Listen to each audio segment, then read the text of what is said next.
They seem over ready to become spouting geysers like those of Yellowstone. The cinder cone here marks the recent volcanic eruption in the Sierra. It is a symmetrical, truncated cone about 700 feet high, covered with gray cinders and ashes, and has a regular, unchanged crater on its summit, in which a few two small leaved pines are growing.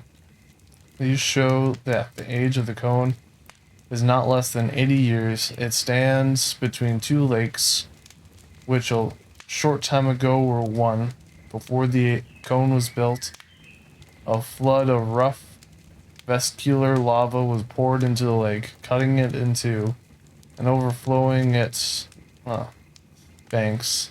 The fiery flood advanced into the pine woods, overwhelming the trees in its way. The charred ends of the some which still can be seen projecting from beneath the snout of the lava stream where it came to rest.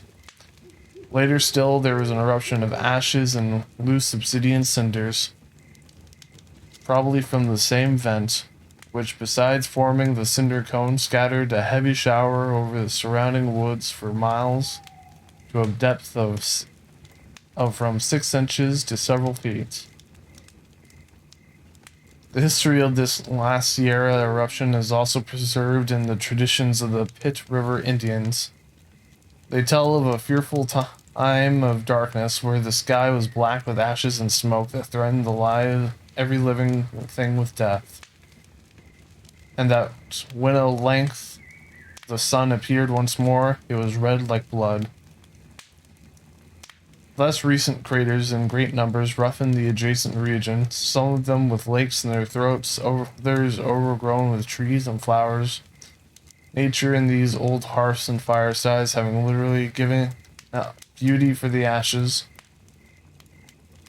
On the northwest side of the Mount Shasta, there is a subordinate cone about 3,000 feet below the summit, which has been active subsequent to the breaking up of the main ice cap that once covered the mountain, as it's shown by its comparatively unwasted crater and the streams of unglaciated lava radiating from it.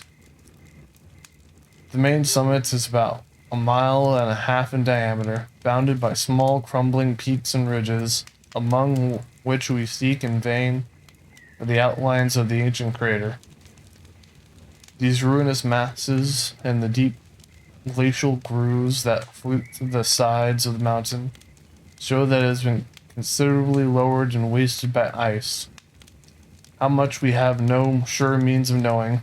Just below the extreme summit, hot sulfurous gases and vapor issue from irregular fissures, mixed with spray derived from melting snow, the last feeble expression of the mighty force that built the mountains, not in one great convulsion, was Shasta given birth. The crags of the summit and the sections exposed by the glaciers down the sides display enough of its internal framework to prove that comparatively long periods of quiescence intervened between many distinct eruptions, during which the cooling lavas ceased to flow and became permanent additions to the bulk of the growing mountains.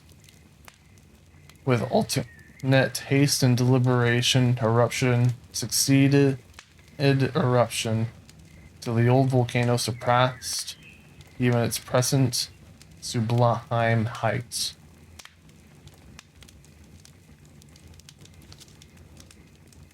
Standing on the icy top of this, the grandest of all the fire mountains of the Sierra, we can hardly fail to look forward to its next eruption. Gardens, vineyards, homes have been planted confidently on the flanks of the volcano, which, after remaining steadfast for ages, have suddenly blazed into violent action and poured forth overwhelming floods of fire.